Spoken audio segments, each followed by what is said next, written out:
Hey folks, I'm Henry. And I'm Irene. And we're BrainStorm Acres. Today we're going to be talking about 5 more tips for choosing land for off-grid living.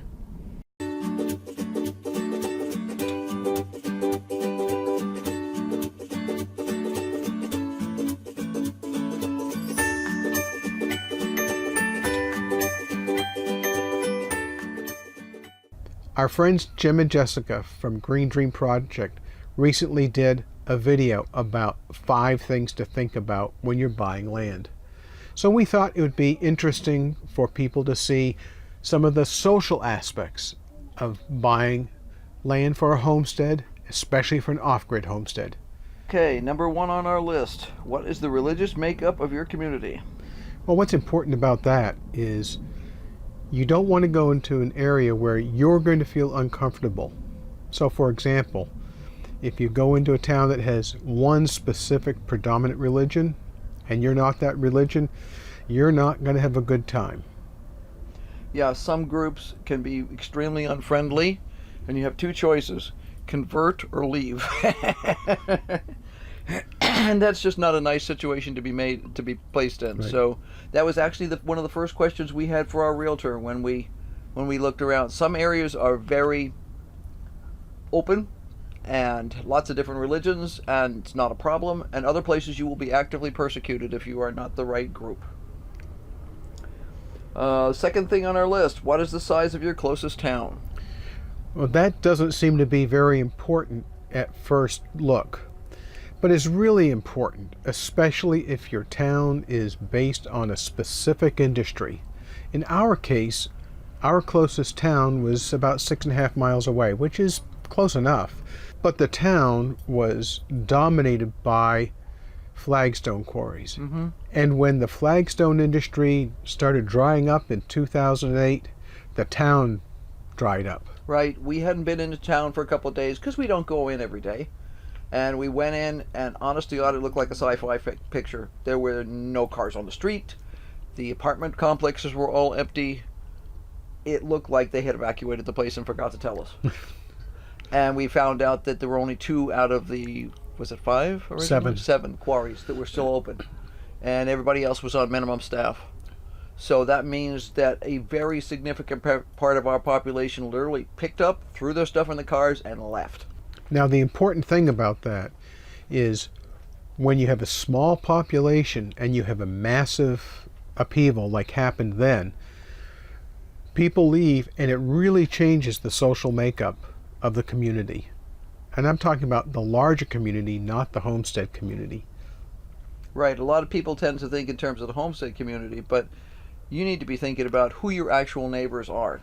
How sparse is your population? Well, Irene says that there are more elk per square mile than there are people where we live, and that's not quite true, but Close. you get the point. Are you going to be looking at your neighbor? We looked at a piece of property in California, 11 acres, gorgeous, in the hills. There were only 2 spots on our property and the neighbor's property that could be built on because of the landscape, and they were 100 feet apart. Not even 100 feet, maybe 40 feet. So it was like being in town, except that it took an Army Corps of Engineer project to build a driveway there. And we took one look at that and went, gee, this is pretty, onward. We're going to the next one. Because it was ridiculous. If we wanted to live that close to somebody, we would have lived in town. Oops, my phone just shut off. How are you going to find your social circle? Boy, it's really easy to overlook the answer to that question. It's a lot more important than most people think, because connecting with other people who have a like-minded approach to life can be difficult. In our place, our closest neighbor is a half-mile away. He was a contractor, and he wasn't around. His kids were, but we didn't mix because his kids were in school, and we don't have any kids anymore. The next nearest neighbor is several miles away. Right. So there wasn't an easy way to meet people. So the question is, how are you going to meet people? Yeah, think about it ahead of time.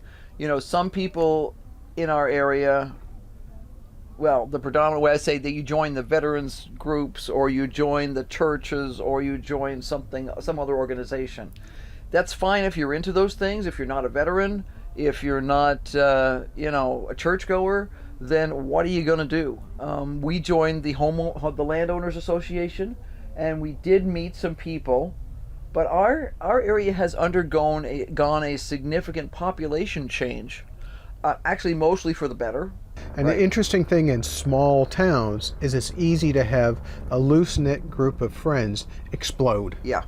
So our first group of friends were fine people. We had a good time with them. They were great people to be around, a lot of fun. And then a bunch of things happened that exploded that group. Right. Now we've been building another group Right. based on gardening. Yeah. And that's turned out to be awesome, because we can definitely contribute to that. And last and not least is, how far away is medical and dental care? Yeah, it doesn't seem like an hour drive is terribly far to us. However, if you have a medical emergency,